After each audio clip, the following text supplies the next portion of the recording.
आपको पता है लोग क्या कहते हैं? रिवेंज हमेशा रिवेंज से शांत होता है और एक असली रिवेंज कभी भुलाया नहीं जा सकता। यह है मेरी कहानी और मेरा रिवेंज अपने फादर के कातिलों और इस झूठे समाज के प्रति। मैं हूँ किमशिन और यह है मेरी कहानी कासल। तो गाइस, आज मैं आपके लिए लेकर आया हूँ एक न्यू मानवा जिसका नाम है कासल। चैप्टर के स्टार्ट में हम देखते हैं रशिया के व्लादिवोस्टोक सिटी का सीन, जहाँ एक लड़की भागते हुए एक बार में आती है। हम देखते हैं उस बार में एक और लड़की बैठी हुई होती है और वो लड़की कहती है, बार अभी खुला नहीं तो यहाँ से तुम चली जाओ। इसके बाद हम देखते हैं उस लड़की को जो यहाँ आई होती है और वो लड़की कहती है, ए मोटेग्रो, मैं मोटेग्रो से मिलना चाहती हूँ, क्या मैं उनसे बात कर सकती हूँ? इसके बाद में बैठी लड़की कहती है, उनकी कमीशन बहुत ज्यादा है और एक्सपेंसिव भी, तो यहाँ से तुम चली जाओ। इसके बाद वो लड़की काउंटर पर पैसे ज्वेलरी रखते हुए कहती है, मैं जानती हूँ ये ज्यादा नहीं, बट मैं काम करके बाकी की फीस दे दूंगी, तो प्लीज मेरे लिए उस कमीने गंटर को मार दो। उस कमीने ने मेरे पति और बेटे को मार दिया और मुझे एक वेश्यालय में बेच दिया। मैं उस शैतान के अत्याचार और बर्दाश्त नहीं कर सकती, प्लीज मेरी मदद करो। इसके बाद हम देखते हैं बार में बैठी लड़की कहती है, तुम बात कर रही हो eastern mafia gang boss Günter को मारने की, वो भी इन चंद पैसों के बदले में। फिर हम देखते हैं वो लड़की किसी की तरफ देखती है और उस लड़की से कहती है, अगर ये पहले जैसा होता तो मैं तुम्हारी डील को रिजेक्ट कर देती, बट एक हेड फिट बैठेगा एमोटेग्रो की रिटायरमेंट सेरेमनी के लिए। इसके बाद हम देखते हैं होटल का सीन, जहाँ पर कुछ गैंगस्टर किसी पर गोलियां चला रहे होते हैं। हम देखते हैं एमोटेग्रो एक बंदे को शील्ड के जैसे यूज करते हुए वहाँ खड़े एक गैंगस्टर के मुंह पर मुक्का मारता है। तभी उसका साथी एमूट पर गोलियां चलाने वाला होता है, बट एमोटेग्रो उस बंदे को शील्ड के जैसे यूज करते हुए उसकी बंदूक से दूसरे गैंगस्टर के मुंह पे मारता है और दोनों गैंगस्टर को डाउन करके पहुंचता है eastern mafia gang boss Günter के सामने। इसके बाद हम देखते हैं गंटर बोलता है, अबे तू ही है एमोटेग्रो, मैंने सुना था एक किलर काफी ज्यादा फेमस हो रहा है पैसे लेकर लोगों को मारने के लिए। अब हमें एमोटेग्रो के बारे में बताया जाता है जिसका रियल नेम किमशिन है और ज़्यादातर लोग इसे इसके किलर नेम एमोटेग्रो के नाम से जानते हैं, लेकिन हम इसे अब से किमशिन नाम से बुलाएंगे।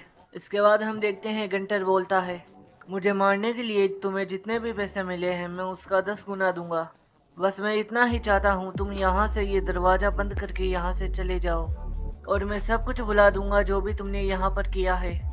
ये बात सुनकर किमशिन कहता है, अबे बंद कर बे ढक्कन ये बकवास। इसके बाद में हम देखते हैं गंटर बोलता है, कमीने मंकी, तेरी हिम्मत कैसे हुई ये सब बोलने की।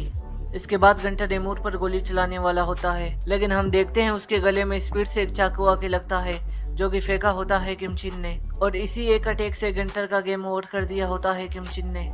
इसके बाद हम देखते हैं बाहर का सीन, जहाँ पर वही लड़की खड़ी होती है और वो कहती है, आखिर उसने मेरा रिवेंज ले ही लिया उस कमीने गंटर के खून से। इसके बाद सीन शिफ्ट होता है और हम देखते हैं एमोटेग्रो नहा रहा होता है और सिगरेट पी रहा होता है, वो भी नहाते हुए। तभी हम देखते हैं उसके ख्याल में एक आदमी आता है जो कि उससे कहता है, तुम्हें अब घर जाना चाहिए, तुम पूरी तरह से रेडी हो उन कमीनों को हराने के लिए और हमारा रिवेंज लेने के लिए। इसके बाद में हम देखते हैं एमोटेग्रो अपनी सिगरेट फेंकते हुए बोलता है, अब कोई भी रीज़न नहीं है मुझे इसे पोस्टपोन करने का, मैं रेडी हूँ वहाँ जाने के लिए।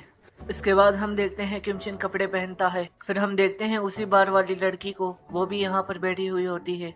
इसके बाद वो लड़की कहती है, आपने अच्छा काम किया और मैंने इस बैग में कोरिया की इंफॉर्मेशन और पैसे रख दिए हैं और मैंने आपकी एक नई आइडेंटिटी भी बना दी है, जैसे आपने मुझे बताया था करने के लिए। मैंने वो सारा काम कर दिया है जैसे आपने बताया था, तो आप अपना रिवेंज लेने जा रहे हो। अब हमें इस लड़की के बारे में बताया जाता है। इस लड़की का नाम होता है लिसा और ये बार इस्करा की मालकिन होती है और इसके साथ कॉन्ट्रैक्ट ब्रोकर भी, जो कि किलिंग कॉन्ट्रैक्ट लेती है, और इस लड़की के हाथ में एक किलिंग ऑर्गेनाइजेशन भी है जिसका नाम है इस्करा और उसी का एक किलर असेसन है एमोटेग्रो। इसके बाद में हम देखते हैं किमशिन बोलता है, मैं अभी कुछ नहीं कह सकता इसके बारे में। इसके बाद में हम देखते हैं लिसा कहती है, अगर आप यहाँ से नहीं जाना चाहते तो यहीं रहिए, मैं हमेशा आपके साथ हूँ आपका साथ देने के लिए। इसके बाद में हम देखते हैं किमशिन वहाँ से जाने लगता है और लिसा कहती है, अब बिना कुछ कहे यहाँ से जा रहे हो, इसका यही मतलब है आप झूठ कह रहे हो कि आप वापस आओगे। आपकी खामोशी का यही मतलब है, जब तक आप इस काम को नहीं निपटा देते तब तक आप वापस लौट के नहीं आओगे रशिया। इसके बाद में हम देखते हैं किमशिन वहाँ से निकल जाता है कार में बैठकर। इसके बाद में हम देखते हैं वो उस बैग से पेपर निकालता है, इसमें लिखा होता है प्रोजेक्ट कासल ऑर्गेनाइजेशन चार्ट। इसके बाद में हमें कासल के बारे में बताया जाता है, जो कि एक सीक्रेट ऑर्गेनाइजेशन है जो कि गंगनम सिटी में 71 फ्लोर की बिल्डिंग के रूप में है, जिसे कासल होटल का नाम से जाना जाता है। और इस होटल का निर्माण अलाइस और गैंगस्टर संगठन के गैरकानूनी काम के लिए किया जाता है और यहीं होती है कोरिया के नेशनल क्रिमिनल सिंडिकेट की मीटिंग। अब हमें 8 साल पहले की कहानी बताई जाती है, जब एक डिटेक्टिव ने इनके खिलाफ आवाज उठाई होती है, बट उसका भी इन लोगों ने मर्डर करवा दिया होता है। इन लोगों से आप कानून के तरीके से नहीं जीत सकते। आप इनके खरीदे हुए कुछ अधिकारियों से ही लड़ते हुए टूट जाएंगे। आप इन्हें बस एक ही तरीके से हरा सकते हो, ऐसे लोगों को ढूंढ कर जो इनके खिलाफ और इनसे नाराज है। इसके बाद में हम देखते हैं किम से निकल गया होता है ऐसे लोगों को ढूंढने जिनके साथ वो मिलकर कासल को तबाह कर सके। और इसी सीन पर चैप्टर 1 एंड हो जाता है। मिलते हैं नेक्स्ट चैप्टर में।